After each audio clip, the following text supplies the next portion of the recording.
We're going to move on now to our next speaker, Dr. Kate Irvine from DCU. Again, as Kate is speaking, I would like you to... Kate is going to talk about personhood in dementia. And if you could think about how we can use our knowledge of personhood in dementia to inform research questions. So really have that focus, and then again we'll have a discussion afterwards around, from that perspective. Thank you, Kate. Thank you very much. I suppose I'm not entirely sure that personhood is, in terms of my own research trajectory, has been kind of core to everything that I've done, but I've never done a research study in personhood, and I'm not entirely sure that's where we should be going. But when I was a student nurse in the early 90s in Leeds, I went to a talk by a man called Tom Kitwood. And at the time, I wasn't really enjoying nursing, and I thought I might give up. And then I went to this talk, and it completely changed my life. And I have absolutely a massive passion for person-centered care, and it is all because I went to a one-hour talk by Tom Kitwood in Leeds many years ago. And one of the things he said in that meeting, I think, is absolutely devastatingly relevant to us today. He said, "It's conceivable that most of the advances that have been made in recent years might be obliterated, and that this state of affairs in 2010, which seemed like a long time ago in 1992, might be as bad as it was in 1970, except that it would be varnished by eloquent mission statements and masked by fine buildings and glossy brochures." Now, I don't know, that puts as like a cold sweat over me every time I see that prediction from Tom Kitwood back in 1992, I think it was. And we see this happening all the time. I drive past a nursing home on my way to work that I think is like a modern-day leper colony. It's out, the nearest thing to it is a halting site, and then the M50 on one side and the M1 on the other side. And, you know, populated, probably 70% of the people in that nursing home have a dementia. And this is where we, not even welcome in our towns and in our cities, but it's a beautiful nursing home with lots of glass, and it's very shiny. And every time I look at it, I think of this comment that I can still see him making. And I think the problem is that the language of personhood has been colonized by corporate bodies. And I think the term has become not when used by everybody, and I'm sure everybody here, I'm preaching to the converted, but at the same time, a lot of the time, the term is used and it's become meaningless, and we don't even stop and think about what we actually do mean by personhood anymore. So I want to take a little time in kind of theoretically looking at what is personhood and how is it distinct from another concept, identity. Now, I've been testing this out a lot, thinking, well, is this obvious to people? But to me, it seems like a kind of closely related term. But we looked on a research study we completed a while ago quite in depth about what identity means. And, you know, if you go right back to Descartes, he said identity is a thing that doubts, understands, affirms, denies, is willing, is unwilling, and also imagines, and has sensory perceptions. And this is quite a challenge to people with dementia, I suppose, because it's that classic dualism of I think, therefore I am, and it's very much locates identity within a cognitive place, which is really very, very challenging to people with dementia. And but even identity isn't static over time, and the thinking about identity hasn't been static over time. So this was taken on by others, such as Locke in the 1600s then said that memory was very, very important to the formation of identity, so that we have an identity if we can remember our former identities, and that can seem to be continuous with our current identity, then we have identity, which is also really challenging for dementia because it focuses on memory. And then Hume looked at, in the 1700s, looked at identity from the perspective of this idea of it being completely ungraspable, and that we cannot ever really grasp our identity. We just have a notion of the events that formed our identity. And he kind of looked at continuous identity formation over life. And then if we kind of come right up to modern day kind of thinking around identity, Hallstein and Guberim have done a load of work. They would be kind of symbolic interactionists, and they say that identity is made in inner conversation with oneself and outer conversation with others, and these are both mutually conditioning. So what he's saying is that we talk to ourselves about our identity, and then we talk to other people, and that is both us portraying our identity and also forming our identity as we talk about it. And they talk a lot about we have a number of different identities, and we can pick parts of our identity to say to people, and we're continually picking different parts of our identity, which both reinforces those parts of our identity and silences other parts of our identity. So all of that kind of theory about identity, why is that important? Well, because what's personhood then? If it's distinct from identity. When I ask students on the Dementia Champions course, what do you think personhood is? Often they talk about choice, and they're talking about the person with dementia having choice, and I don't think that doesn't come into Tom Kitwood's definition, at least, of what dementia was. It's more a choice on our part as healthcare providers to choose to bestow personhood upon a person. So it's very different from identity. Identity is something we have a sense of, even if it's ungraspable. Personhood is something that we do in relationship.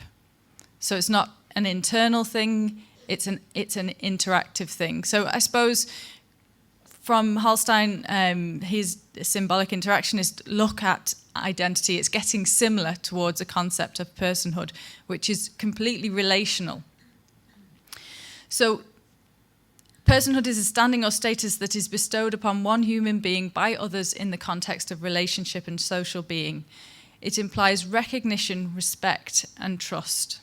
So it's a choice on our part to wonder how, in advanced dementia, which I've been asked to talk about, how can we recognise, respect and trust, establish trust with people? How can we do that in advanced dementia? And I suppose what I'm arguing for is a need for, this is kind of an oxymoron, a need for hyper and pessimistic activism. There is always something we can do. There is always an option. There's always somewhere we can go to learn something more about how, even in advanced dementia, even if we have no advanced directive or any kind of, in the real world, sometimes we meet people already at the end of life and we've never known them before, but what can we do to actually understand that person, and not a proxy and their perspective, but what is still there within the person, that if we establish enough trust, if we respect and we decide our choice, we are going to bestow personhood on this person. We are going to respect and trust them as a person who's equal and not based on any sort of cognitive ability. Then how do we get there? How do we communicate? So which hat do we wear when we try and go through this process? And I suppose what I'm kind of arguing for, we really need to wear all of the hats. We need to think of these things from ethical points of view. We really need to think of, how can we, how can we look at the evidence? I made the point earlier.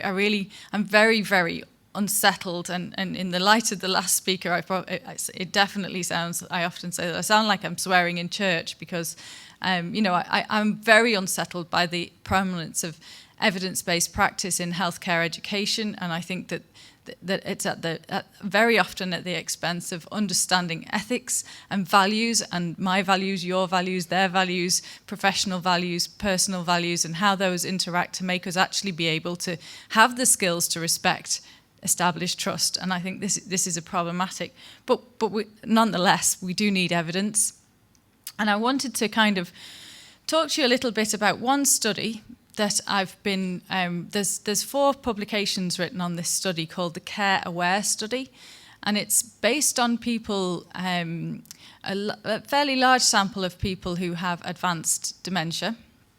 It's done by Linda Clare and Bob Woods and others in the UK, and they took a group of people who they deemed as being as having advanced dementia, and one of the definitions, they have a number of definitions of this. One of them was they have less than 7 words in their daily kind of interaction, and this was taken as a way of knowing that these people shared some characteristics. Because obviously this is not a very easy thing to define, and people with dementia don't take one journey, they fluctuate, and some days they may be very like somebody with an end-stage disease, and I think Karen's presentation showed, or no, the Irish I don't know, one of the presentations showed a very different trajectory where people can go backwards and forwards and make some recovery. So they started not looking into personhood, but nonetheless, personhood is through the heart of this research project. This is why I've chosen it to talk about today. They said that even people with less than 7 words a day can show awareness.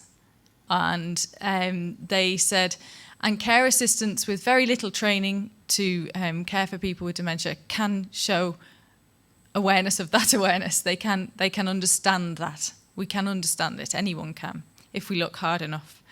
And so they found some previously developed measures for working with people with traumatic brain injury, and they did some adaptation of those, and there was a whole load of study going on to form a set of stimuli that provoked a response and a set of responses, and they categorized those. And they've made a really, really useful tool that can be used for clinical practice purposes, but also for research purposes. So we can look at different stimuli and different responses. And what was fascinating about the project was that people with very little training, with probably an hour's training on introduction to how to use this tool, could ascertain difference in responsiveness between different stimuli and could understand that, and they could easily express that.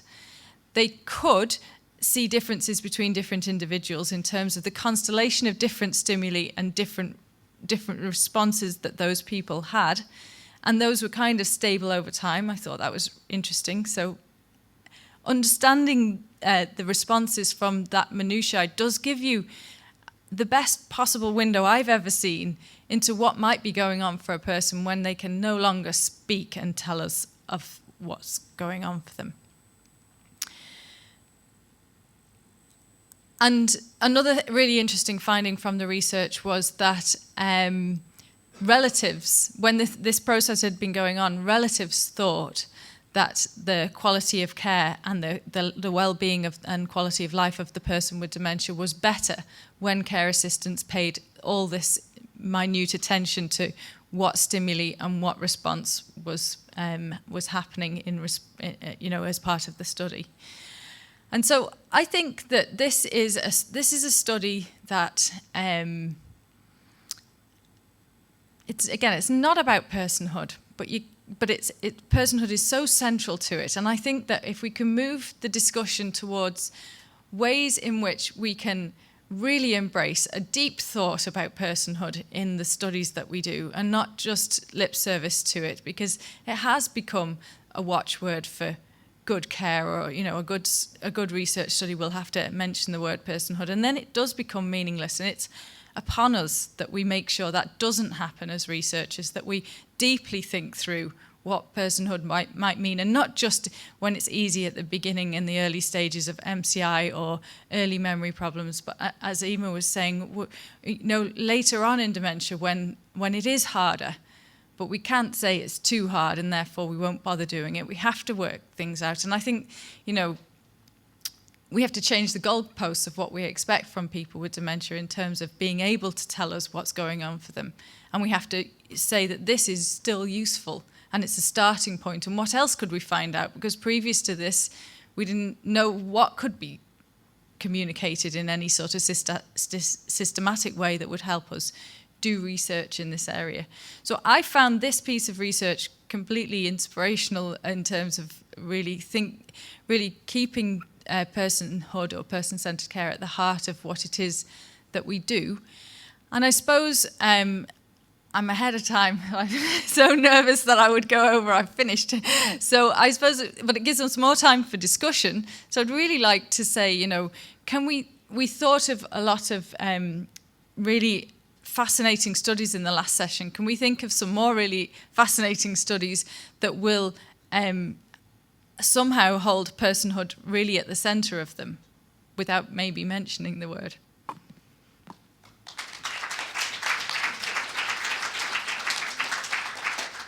So if we can go to the floor and if we can encourage cross-table conversation would be really great. And just throwing something out there, you know, does the term personhood still have value, and should we be actually maybe articulating from a human rights perspective and talking about humanity and that perspective, whether there's any value in that? Anyone got?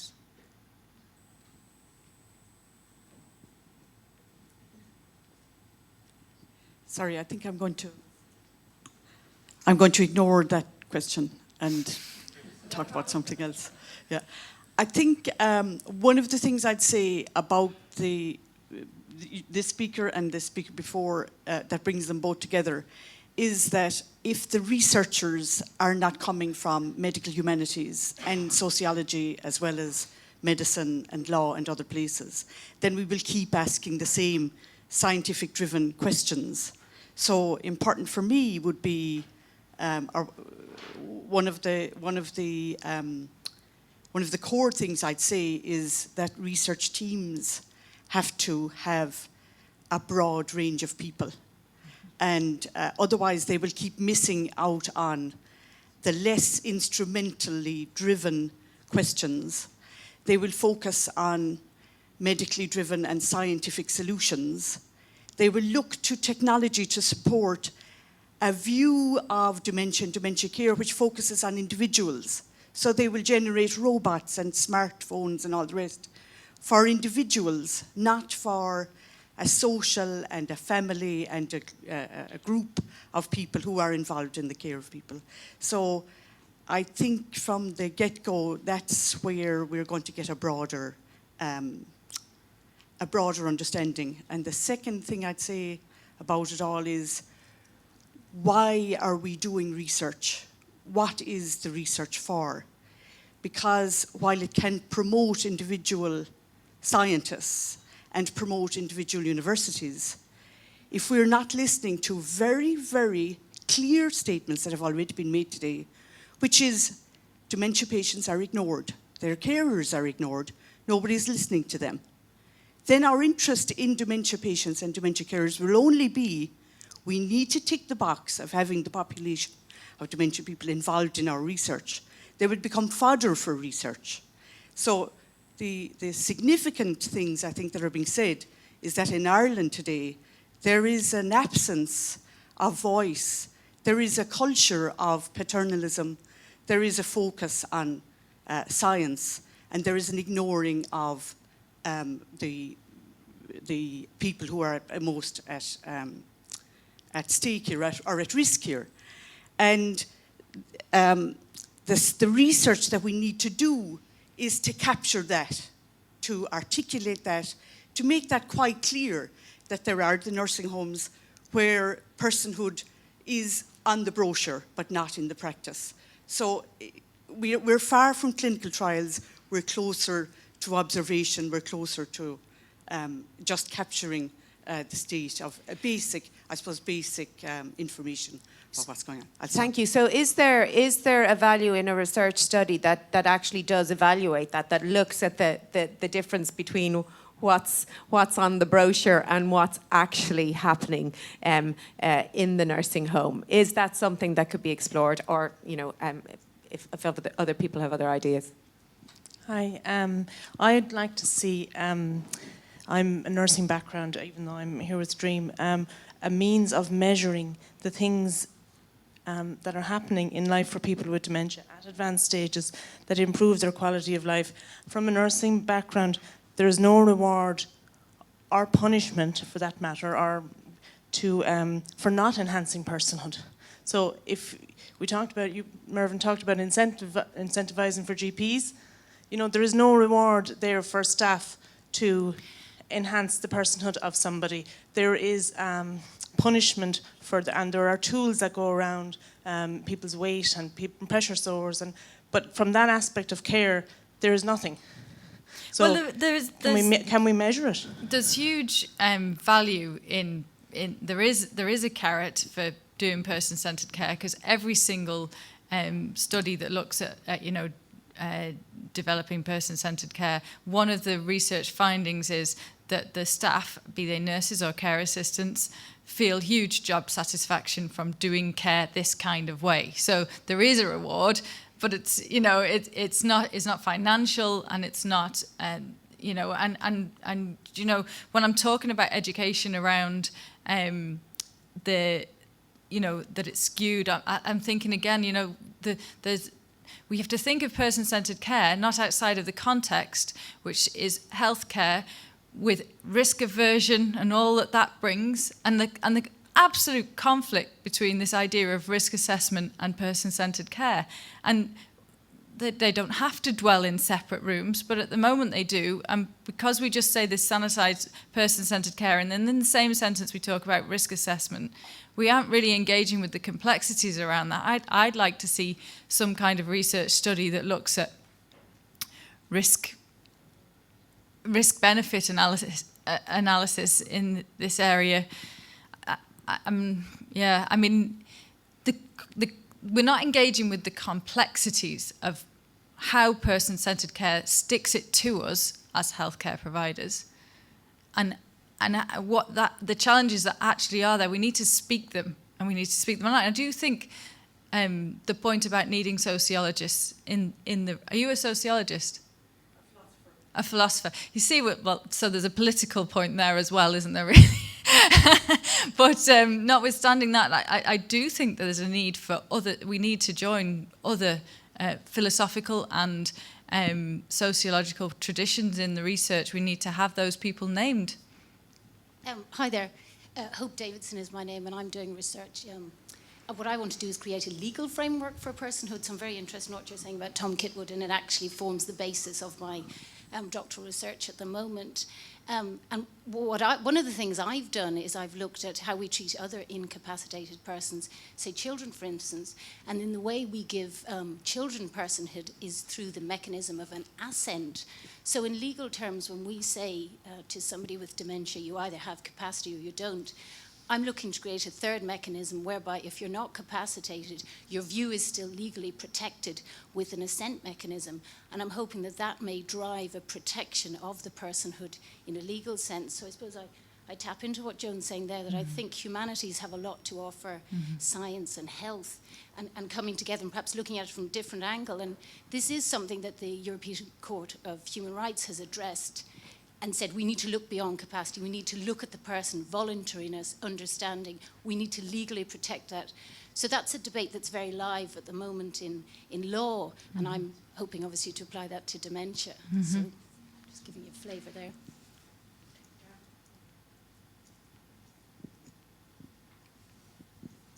In my piece of research that I'm doing at the moment, I'm actually using action research. So I've engaged for quite a long period with staff in 2 residential care units. And, when I just had a moment to speak earlier, I spoke about language and, person-centered care and personhood and the person, and then throw in palliative care. And now there's huge, I'm just writing up my findings at the moment, and there's a lot of interesting debate among my cooperative inquiry group as to what the care in the unit, the philosophy of care is the overriding philosophy of care. And there was an agreement that it's person-centered care, and personhood is very important within that. But when it comes to palliative care, the interesting part is that they're saying, well, person-centered care isn't really palliative care. They're not putting it together. Now, this is from the group I worked with, so it's quite different to what I expected, because they feel that again, palliative care is another dimension of care rather than an integrated part of person-centered care. And I just think it is quite interesting, because when we try and sometimes analyse things and take them apart, they become more complicated. And that, for me, is what I found within the cooperative inquiry group. And how that came about, the discussion was that staff, and particularly healthcare assistants who felt, person-centered care in the context of relationships and understanding what somebody wants was that they felt that when a person came to die, that the decision-making was taken out of the hands of those closest to them in relationship, and that they weren't always sure what the wishes of the resident were, and that they were going to be respected, and that sometimes people who had less of a relationship with them got to make the decision. But it's just quite interesting that, you know, because I've been going through my transcripts and putting it all together now, and there's just so much confusion among the different understandings.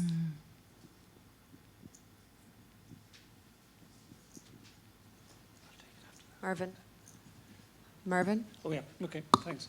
Sorry.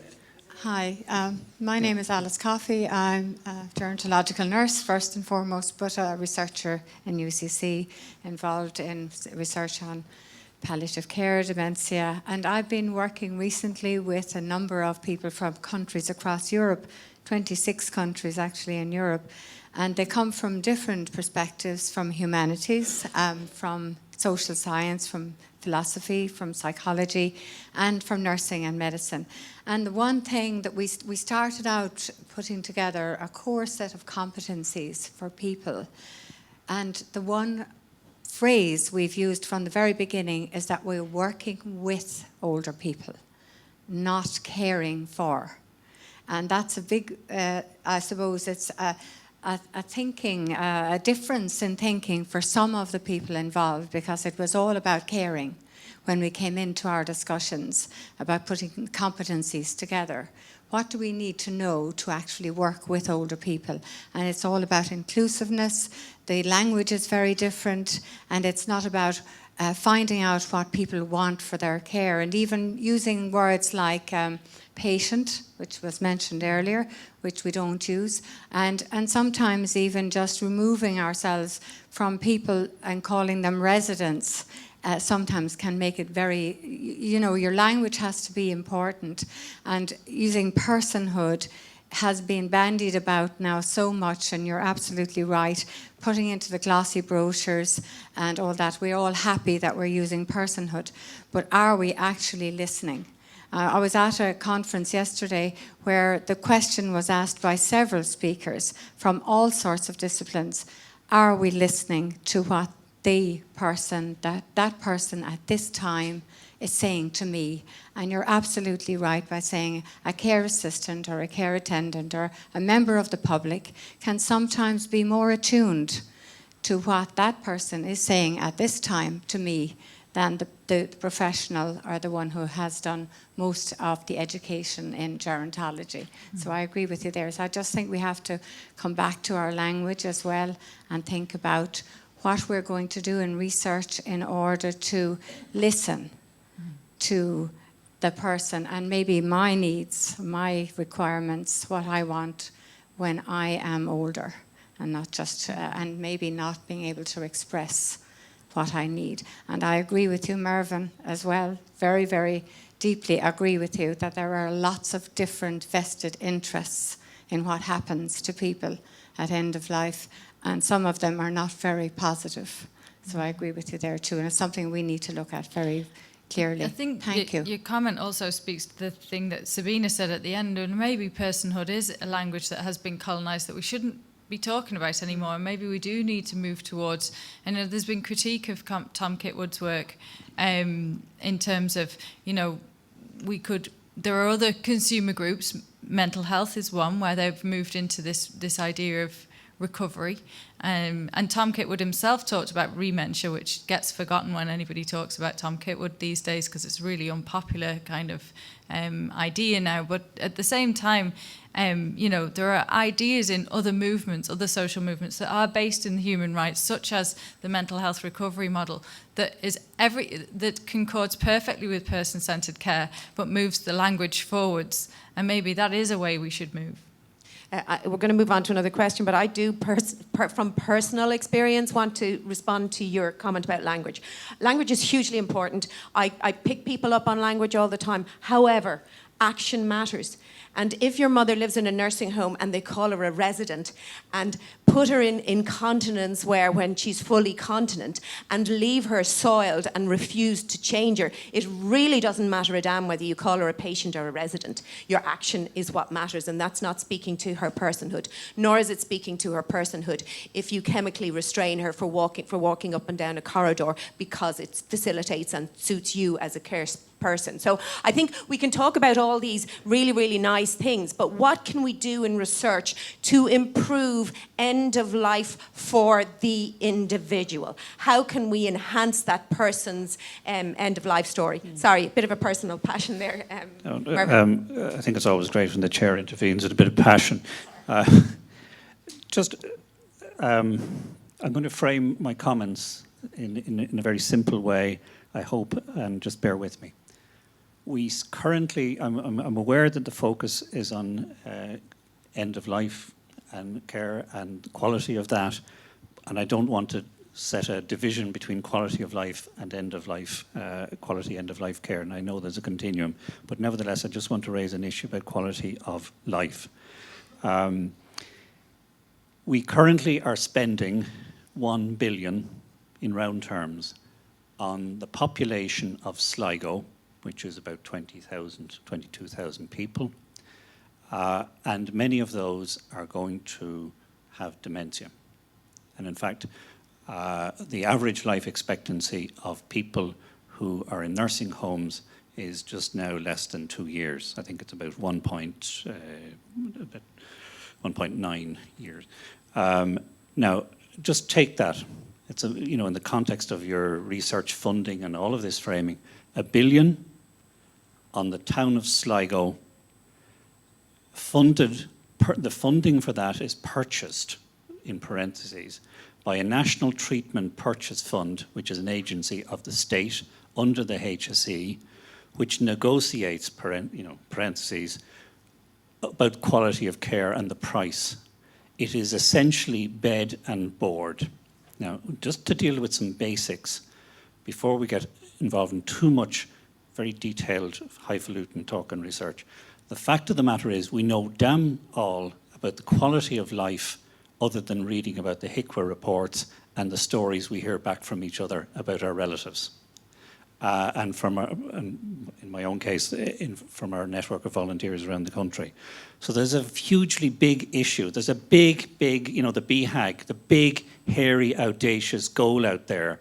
What is the quality of life and consequently end of life? Because essentially you're talking about almost hospice type facilities, but nobody will call them that. And all they're getting funded is for bed and board. There's a couple of things to reinforce that. When you walk through these facilities, everybody has their own memories, but my abiding memory is of you're visiting these strange places and everybody seems to be watching at a certain time of the day David Attenborough talking about strange creatures in another part of the globe, and it's almost like some sort of Groundhog Day. It is actually, there is a real need to focus on the quality of life, and there's a need to ask some very fundamental questions. These are called nursing homes, but in many ways the issue is, I think, is embedded. We need to ask some questions about the nursing profession. Is it actually the nursing homes that are the problem, or is it actually nursing as a profession that may have a problem?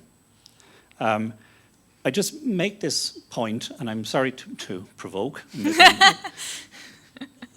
I've developed a sort of a crude rule of thumb that the flowerier the mission statement, which everyone is obliged to have inside a facility, it's an inverse proportion to the actual quality of what goes on there.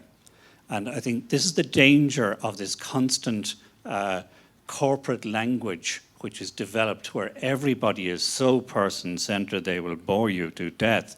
But we are not making any fundamental change, and the difference between the care in some of the facilities that was there 50 years ago and that is there now probably hasn't changed that much other than the quality of the electric lights. They're actually fundamentally boring places. We need to actually do some fundamental research. We do have research that we have dementia care mapping as a start. We have other Dawn Brooker has done a huge amount of work on how do you actually look at quality and whether person-centred care is respected or not in an institution. So we have mechanisms we can use very easily and very accurately to look at quality of care from a personhood point of view. But we haven't done large-scale dementia care mapping. We've done this. I know Cecilia's here. I know you're a mapper, and there are mappers around the place. But we haven't done any concerted big piece of research looking at dementia care mapping across Ireland. Okay, we're going to actually just have to wrap up, but there will be time later for more questions. So write if you have a burning question, write it down. What seems to me to come out of this is, from a lot of people from different perspectives, is that we actually need to find out what is happening. We need observational studies of, you said quality of care, Mervyn said quality of life. That's a huge difference. So we actually perhaps need to go in and measure the quality of life. If it's truly personhood, it's about what the person's experience is. So perhaps that's a research question. Lunch break now? Yeah, so we're going for lunch now. We'd like you, we're starting our session in the afternoon at 1:30, but we would ask that maybe about 1:15, if you start making your way back into the room, it gives you an opportunity to visit the stands and to look at the posters, so that we'll start at 1:30 sharp. And again, for those of you who are not like me and know how to tweet, hashtag DemPal, please. I can't do it, so someone else do it for me, just to get a discussion going. Thanks very much.